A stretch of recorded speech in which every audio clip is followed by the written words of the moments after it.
Very nice. One on the frame back there. One on the axle here. That's great. Oh, is it gonna stay? Is it gonna droop far enough?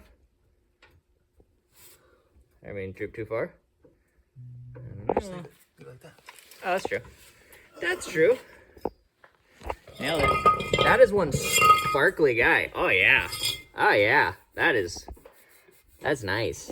That's good. What's the... Oh, yeah. That's supposed to be lipped like that. Well, I wonder why the inside drug so much more.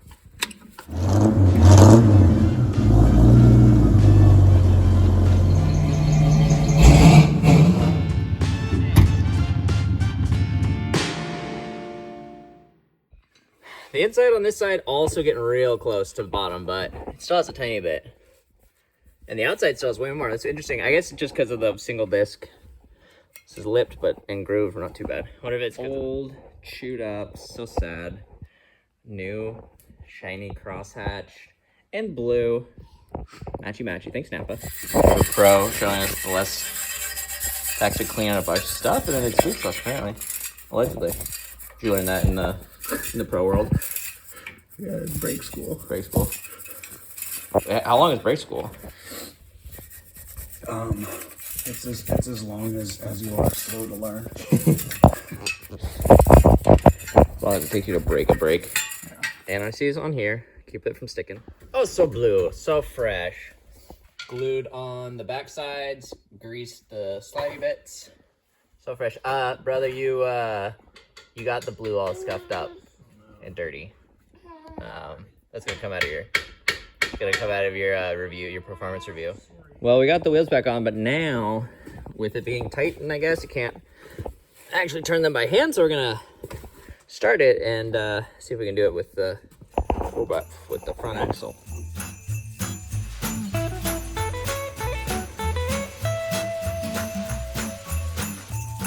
The caliper bolts here, we're pushing on the back of the pad. Now I can figure out why. Well, they're too long, can't find easy backups, so let's grind them off.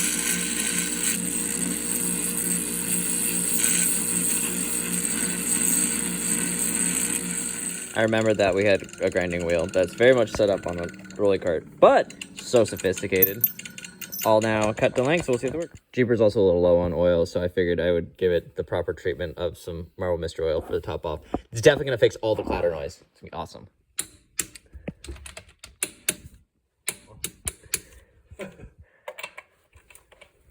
No! Get on there. Try to do it with one hand. We were just looking to see if we could figure out why the left side running lights and taillight were out, but it looks like number 7 fuse right up in there is burned out. You can't really see in the video, but that should be shining all the way through, and that black bit is it burned out. We got lights! We got lights! Glowing. I think we should just leave it hanging off over here like this. Looks so good. Hello! I'm on! Oh, that was on too! Yes.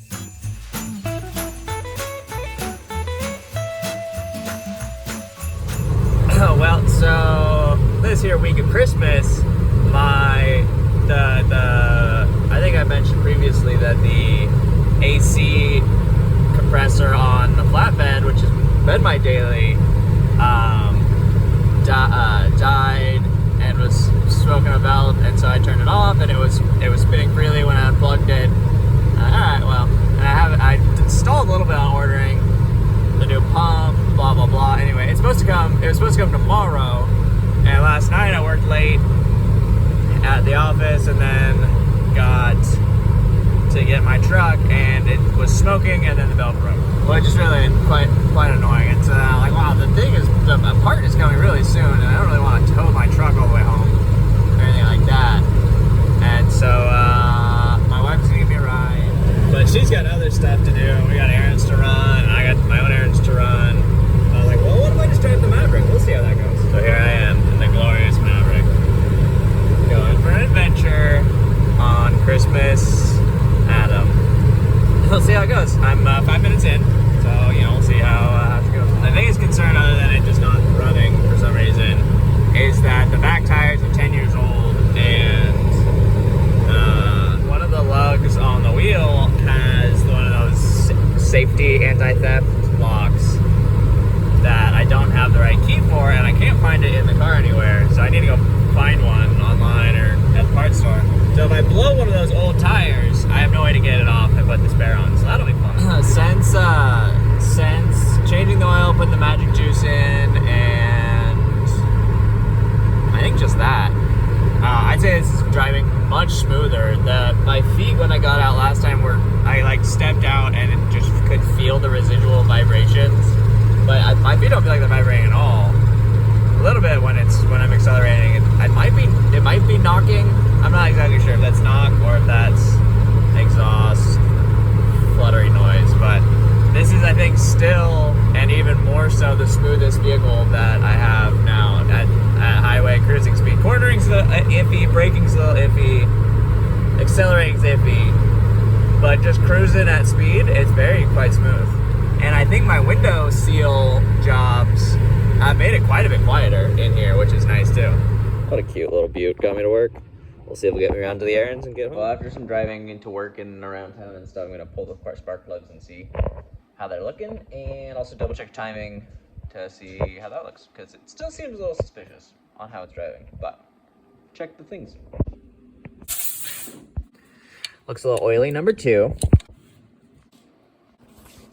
This here guy looks crusty again, but not as bad. I was just watching a video from the carb cheater guy about the timing, and he was showing this on the distributor. Let's took the cap off. That wiggle is the spring mechanical timing advance, and so that's what you're checking for checking your total timing, which is your idle timing plus your how much this advances, which right now it's like 10 and 20. So it's a 10 when it was at idle and then 20 when I revved it up, which is then 30. You said to add them together.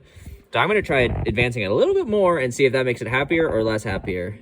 And I figured out how to actually adjust it. There's a clamp, help from a friend, and by my friend, my brother, who's also a friend. There's that clamp down there on the blue. Right, can't, oh dear, so many cords. Ah! Right there.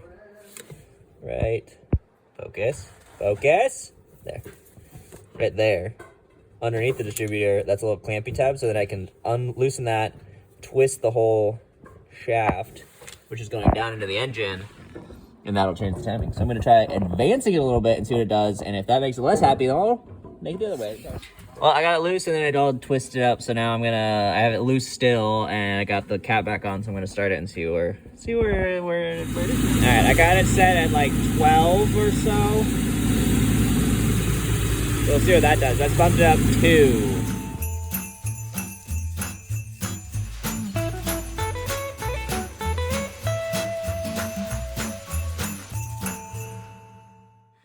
Well, we did a little drive, got that 2 degrees advanced, and it felt much better, I think.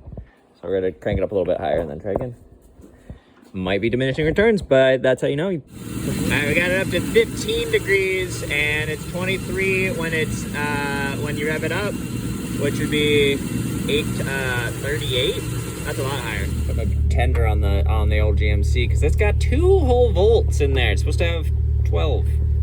I think that has the Chevy big block in it. You think we could fit it in here? Stuff it in here? A 302, which is the Ford small block, is the biggest that came stock. But hey, we could fit 150 more inches.